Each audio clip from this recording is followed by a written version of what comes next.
All right. Test. Test. Test. Test.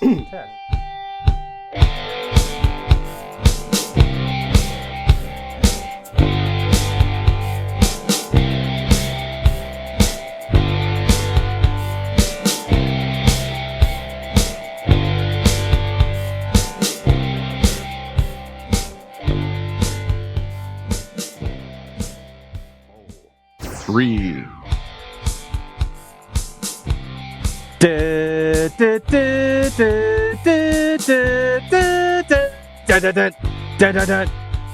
Thank you for tuning in to another presentation of the National Football League.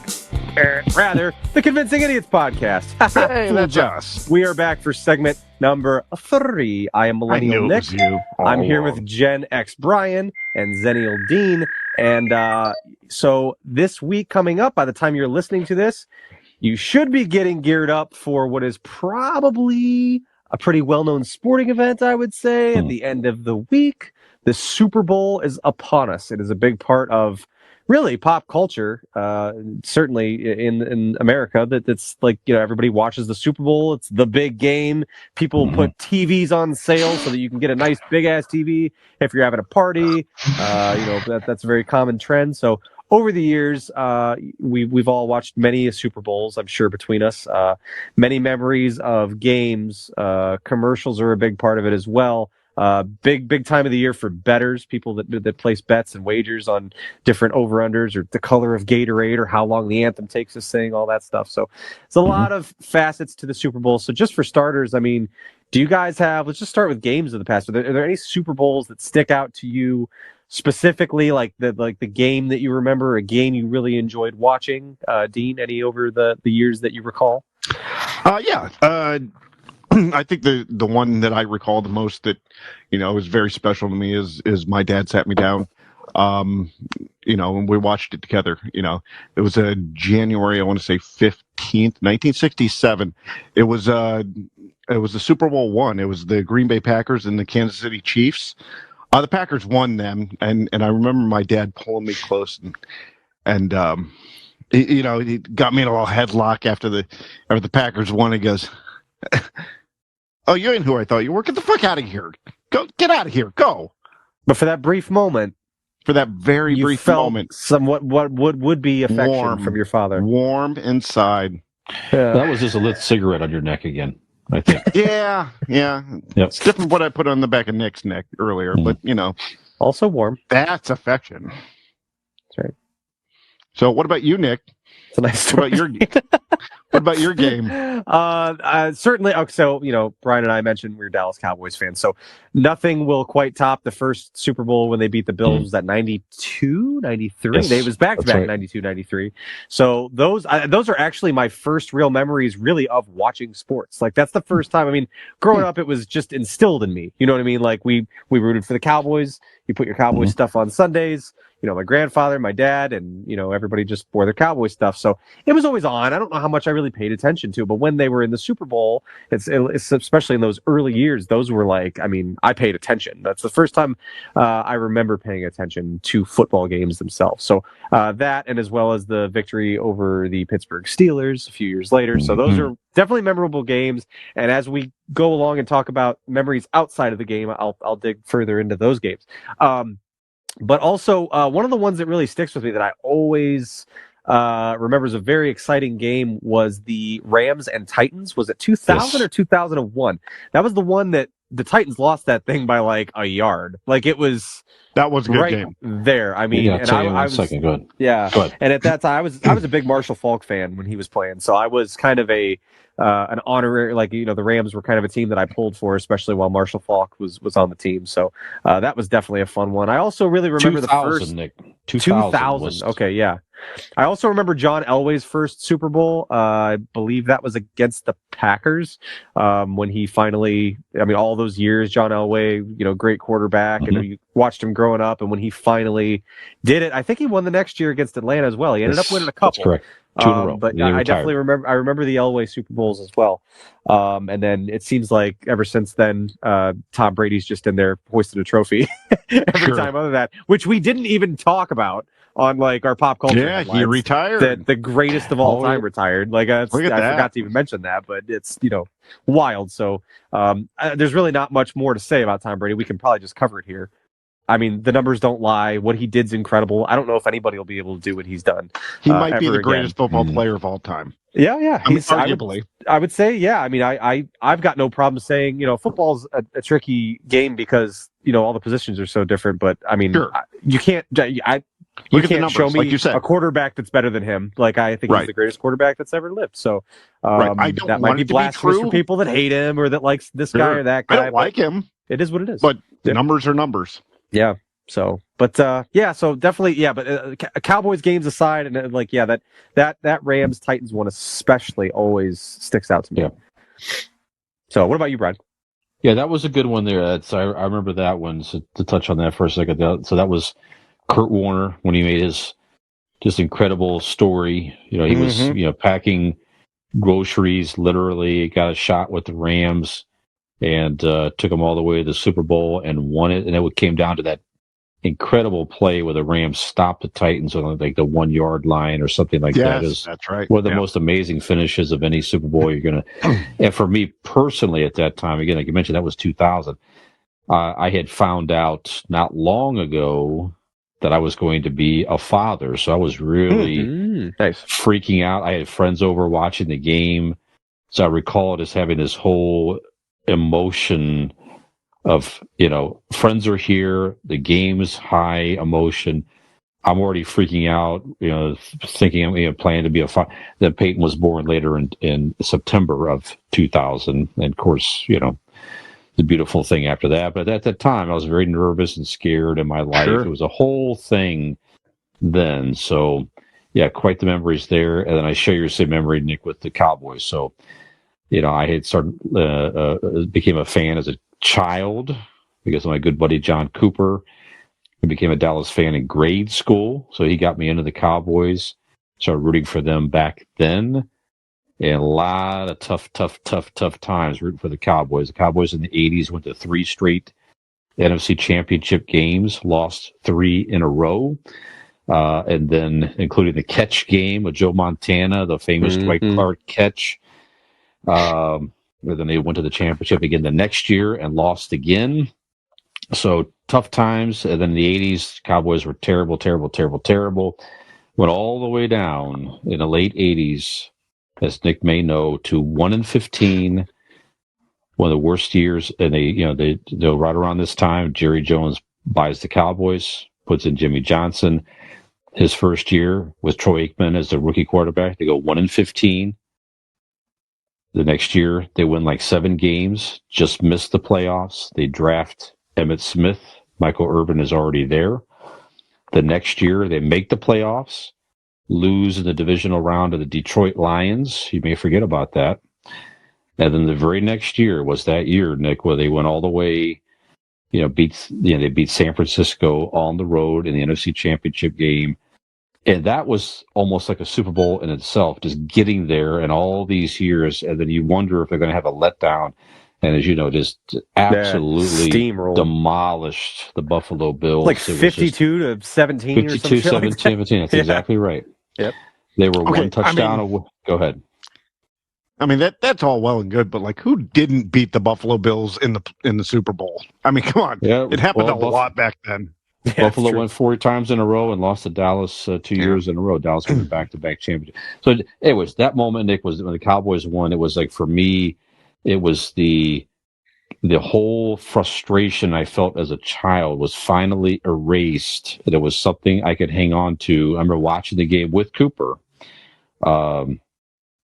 Just amazing, terrific. So that from a fan's perspective, that first one's going to be tough to beat. And certainly there's been a lot of great games over the years. I mean, we had the Tom Brady comeback. You mentioned Tom Brady against Atlanta Falcons. They're down like 28-3 or something ridiculous. Yeah, that was wild. I forgot about that there's one.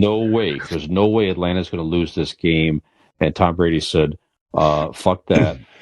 Came back, won that game. Pretty amazing stuff, and just really cemented his legacy that game alone, let alone going to another whole team and winning with the Tampa Bay Buccaneers.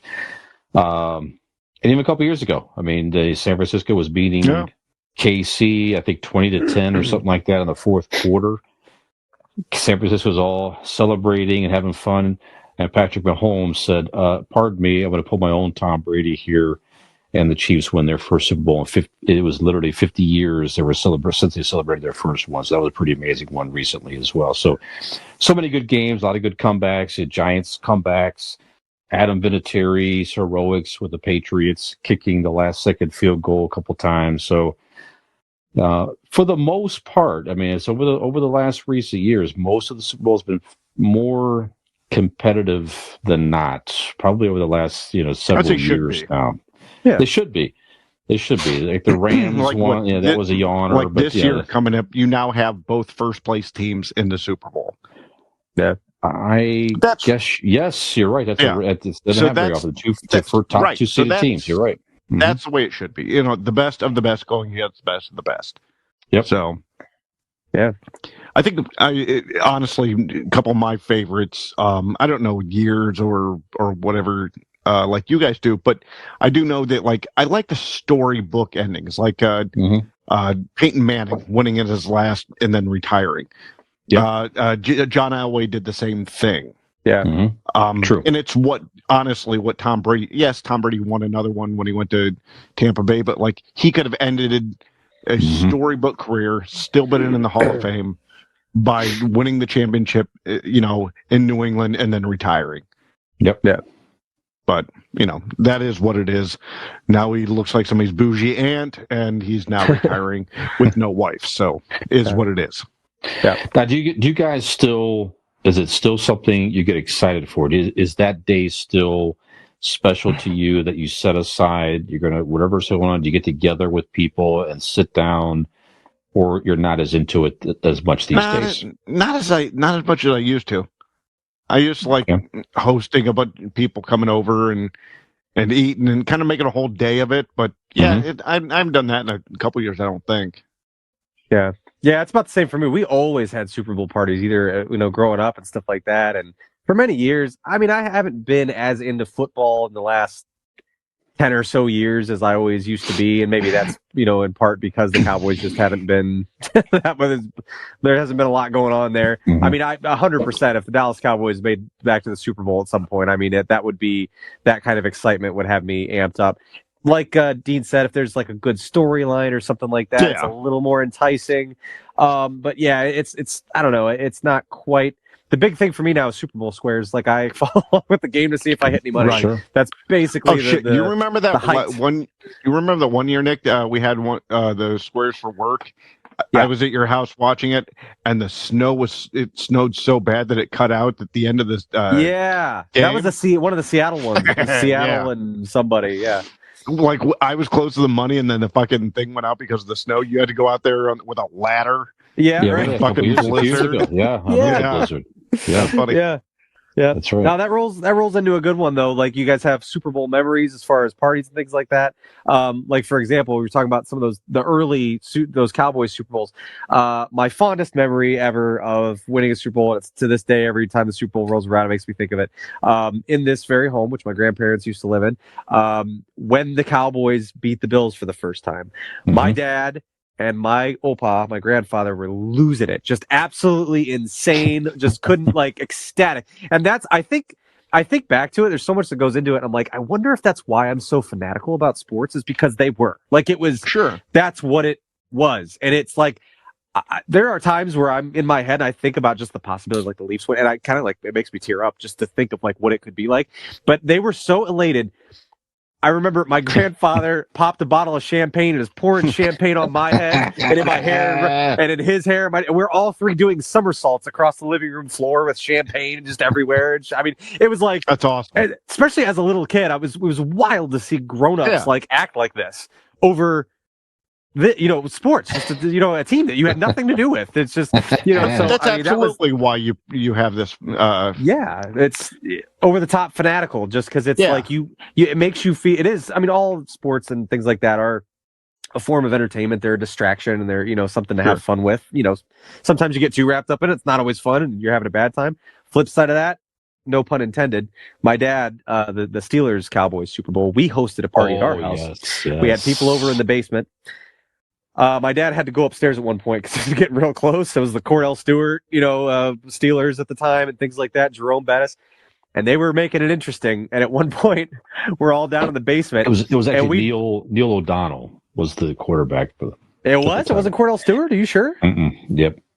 Really? Okay. Yep. Okay.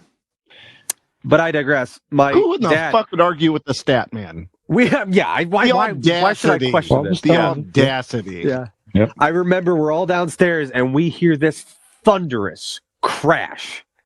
I run upstairs and we had like this. It wasn't a recliner, but it was a giant chair. It matched the couch, but it was built like a couch, but it was a chair, like this big honking chair. And it was fucking flipped over. My dad just fucking lifted it and just flipped it. And like, I was afraid. I'm like, Dad, are you okay? And he's like, yeah, I'm fine. Just go back downstairs. And I was like, oh, okay. So there's the flip side of the this was your house at the time with guests over. Yes. Yeah. Like, that's not how this works. You can't do that in my house now. Yeah. But no, it's definitely stuff like that. I mean, good Super Bowl memories. Another one, I believe you guys remember the year that Tom Brady and the Patriots went undefeated, went all the way to the Super Bowl, and then lost to the New York Giants. Yeah, that was fun. Eli. So I was at my buddy's. Was that the helmet catch? Yep. I believe yes, I believe so. Yeah, It was. I was at my buddy Bo's house, who we recently lost this past year, and I'm over there with another friend of ours, my buddy Gary, who Dean knows both these guys. Both had passed away now in the last handful of years. We were all just hammered. We're at my buddy Bo's apartment. We're hammered. Everybody's rooting for the Giants, right? Because it's just Patriots are winning every year, and New England's undefeated. Seems like no chance. So everybody's just collectively rooting for the underdog, unless you're a Pats fan, right? And I just remember we're all plastered, and when the final whistle blows, and we're like, "Oh my god!" We were just jumping up and down, and we're drunk and being crazy, and like as if we just won the Super Bowl. My buddy Bo and my buddy Gary just start. I've got a beer in I think I had 2 beers in my hand. They just start picking me up, like hoisting me in the air for some reason. And then all of a sudden they're like carrying me sideways and I'm holding beers there. We're all, yeah. And for whatever reason, somebody opens the door, they carry me outside and toss me in a snowbank because it was and it was just the most random drunk thing. And it was just hilarious. I don't know why. I'm not sure why, but that was a good memory. Like I said, I miss both of those guys, but it was just fun times getting together. That I do miss. I miss that, kind of a reason to get together, a reason to have a big party and stuff like that. It is fun if you can get into it. It's definitely a good time. Yeah. So you guys have Super Bowl memories other than Dean, other than maybe having cigarettes put out on your back, or I'll add to that Super Bowl with the Steelers and Cowboys, Nick. So Cooper and I, again, the guy that got me into the Cowboys, Keith, that did the Jet X podcast with, super Steelers fan. Yep. I mean, the man literally named his son Steel after the Pittsburgh Steelers. This is no joke. Yep. Okay. That's a fan. They hosted a party. Cooper and I went there. It was like us two with I named my son. gear. I'm a Browns fan. I named my son Sadness. Yes, that makes sense. That makes sense. It's like, and there's maybe one other Cowboys fan. They kept us in the basement for a while with a TV down there, and they're all upstairs watching the big TV. Steelers stuff everywhere, balloons, all that stuff. So Cooper and I is like, okay, we're fine down here for a minute, but then it's like, Cowboys are winning this game. So we kind of we integrated up. We went upstairs with the Steelers fans, and it got a little bit close. Probably the moment your dad overturned the chair because Pittsburgh scored a touchdown, and we made it close. And then Larry Brown intercepted an O'Donnell pass and ran it. That was so he became the MVP. But when he intercepted that ball, we're sitting in the living room. I remember jumping up and punching the air in excitement, not realizing that they had a ceramic moon hanging from a ceiling fan. Blasted that shit to dust, didn't you? Absolutely. I didn't even see it. I punched the air and hit that moon and shot up and I got a lot of dirty looks there, needless to say. But at that moment, I really didn't care, frankly, because it was this so a Steelers fans' home as well? Oh, yeah, Steelers. So not only are you in their home celebrating, this is Keith's house. Okay. Not only are you in his house celebrating his team losing, but you're also destroying his property at this point. That's right. We were just elated sitting in a Steelers home, winning that game. Awesome. Anyway, I get together with friends every year. So the people I went out with tonight for the Cunningham, we typically go there. We're doing that for probably close to 10 years now. So it's a lot of fun. So we still make the time. Let's get together. Let's get some food. Let's be together. Enjoy the game. Enjoy the commercials. The whole thing. I like that. I like to experience it with friends every year. It's a good time to set aside and just sit, chill, and watch a whole football game start to finish. So, all right. So, Nick, you want to talk about anything else? Anything else you want to talk about? Commercials or halftime yeah, we could. I shows? mean, but anything you guys want to talk about. I mean, I know we're running a little long here, so we'll do a quick rapid fire. You got, yeah. We got to see Janet Jackson's boobie one time. We did, yeah. So halftime show, is that your favorite halftime show ever? Why? Of course. Why wouldn't it be? To the wardrobe malfunction. That was 2004 already. Yeah. Justin Timberlake. Yeah, that's right. Yeah. That definitely set the world ablaze at that point. So that they after that whole fiasco, I remember watching that live. Then they started to go with the older acts for several years. The Rolling Stones, the Who, the Tom Petty and the Heartbreakers one year. Yeah, for many. U2. That's right. And now, of course, they've changed it up since. But we ain't gonna have no more titties on this show. No more.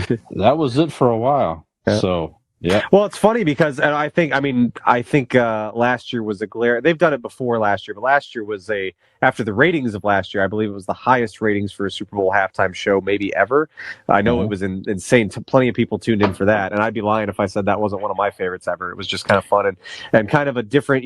They tend to shy away from newer music, and that's not even newer music, but it's now become classic. The classic hip hop artists of the day are now classics. It's been so many years. So last year's with like Mary J. Blige and Dr. Dre and Eminem, 50 Cent being there. Like I don't think he was advertised to be there, so I definitely lost my shit when I saw 50 Cent show up. But and Kendrick Lamar as well. So that last year's I thought was phenomenal. I was over the moon when I saw Half Dollar come out. I was like, holy shit, this is incredible. $50 time, baby. Yeah. Yep.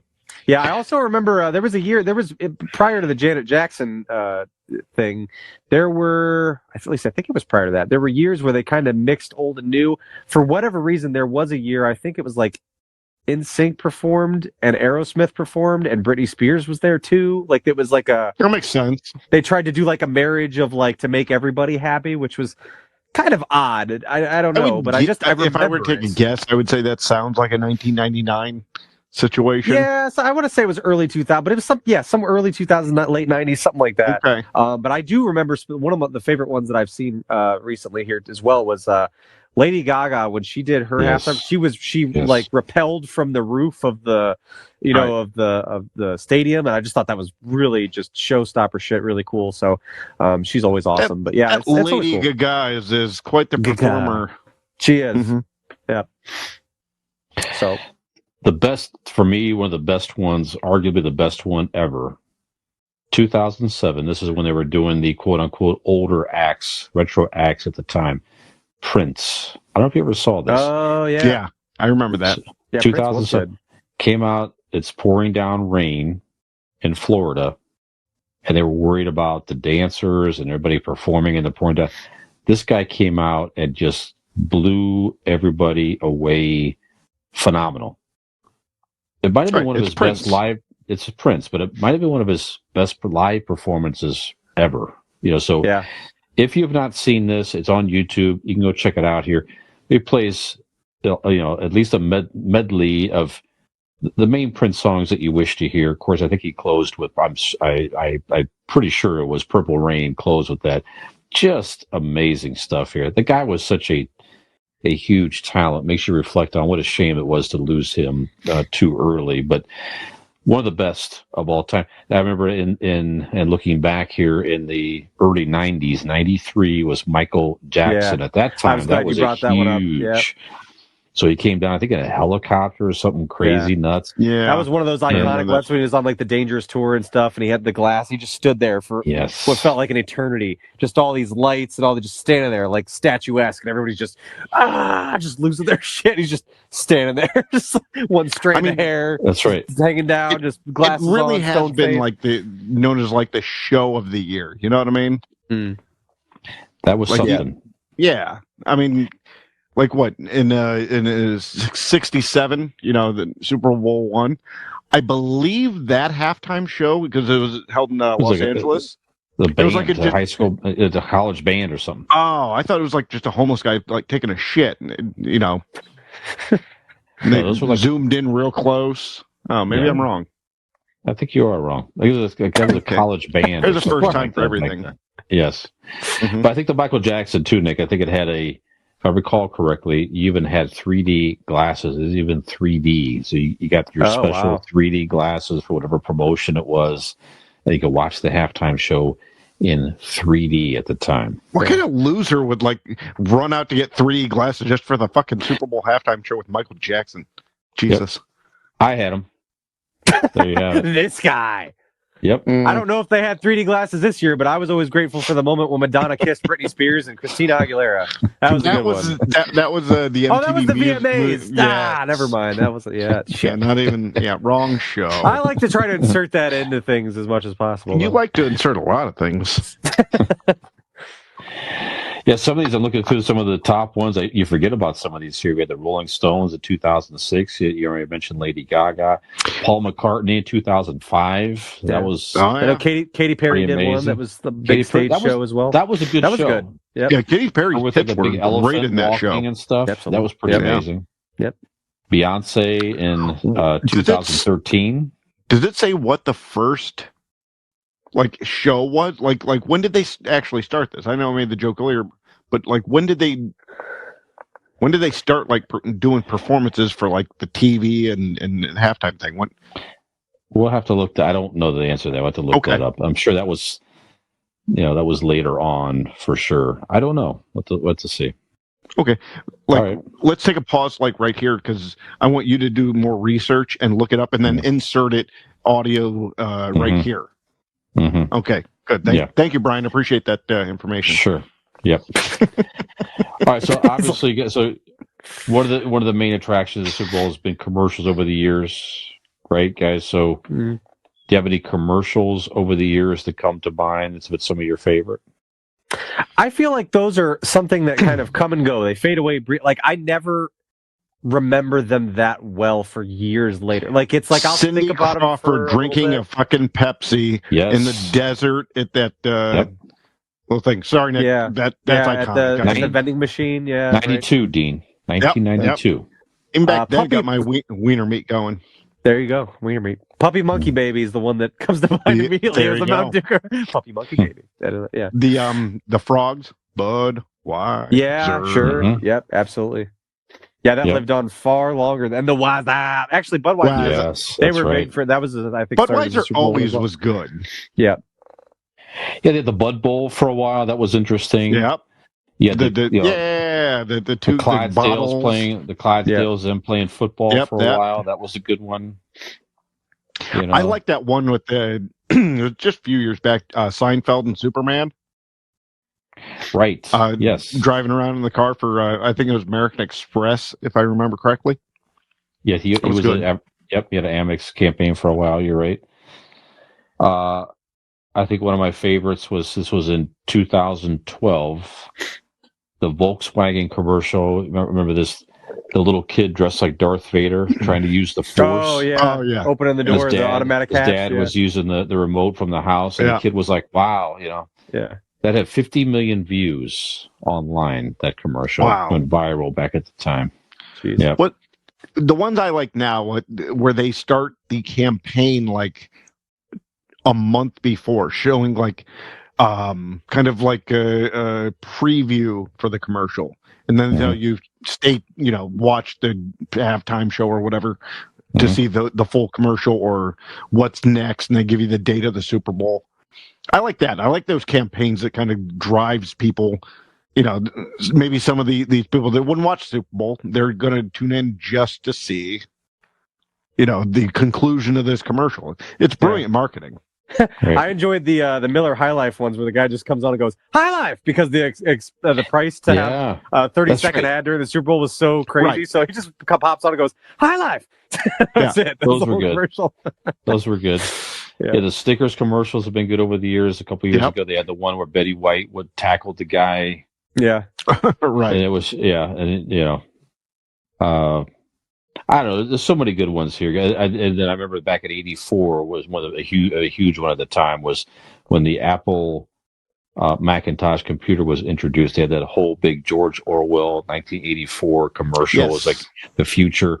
That was one of the most famous Super Bowl commercials of all time. It was like a whole Orwellian What was it? thing. You said 84? 84. Yep. Nick, when were you born? 88. Okay, just asking. All right, let's let you guys. Any other commercials or anything that you remember that you want to mention, or anything at all, Nick, on Super Bowl memories? I know this is your segment here. I don't want to step on it.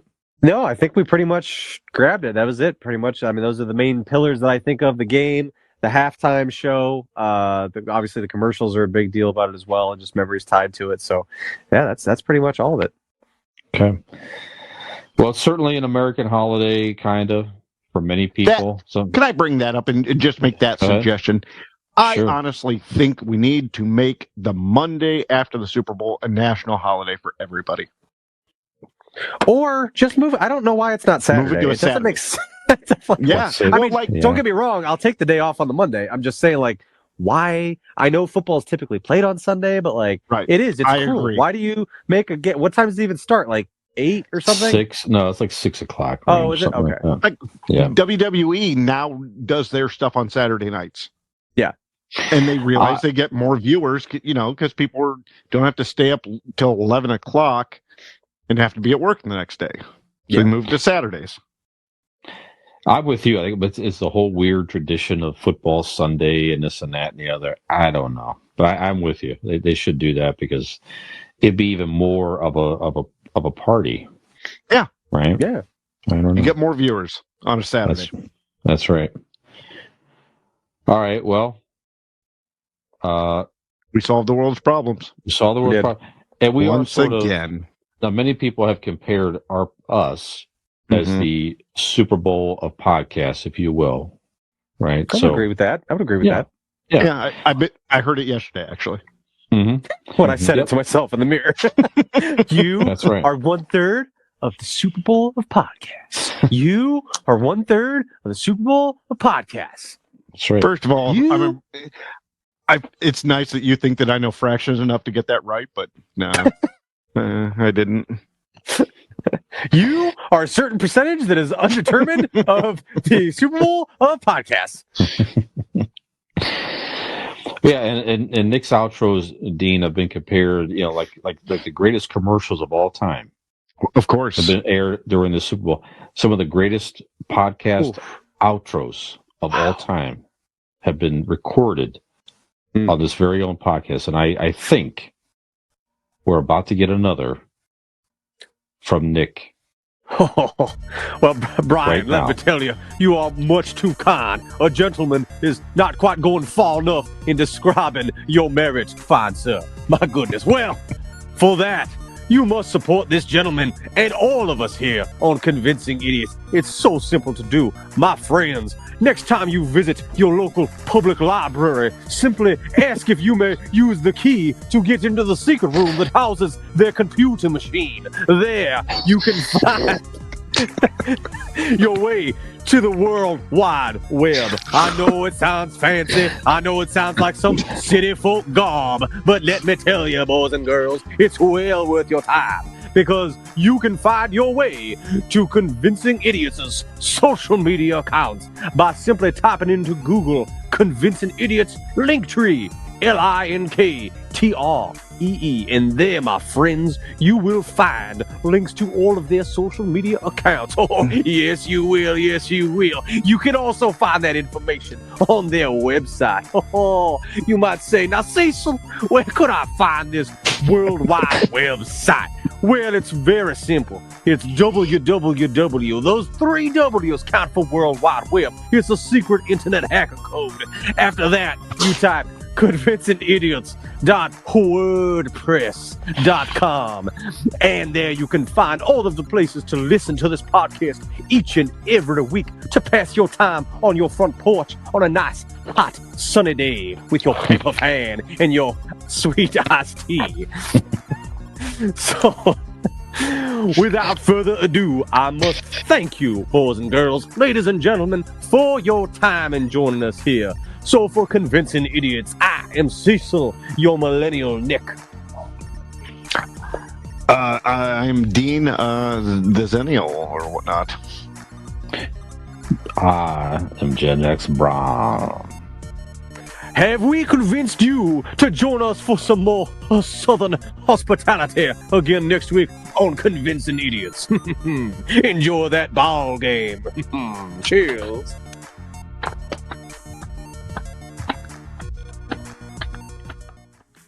Everybody, Gen X Brian with Millennial Nick and Zennial Dean. We need more people besides Nick's mom watching us. Give us a like and subscribe.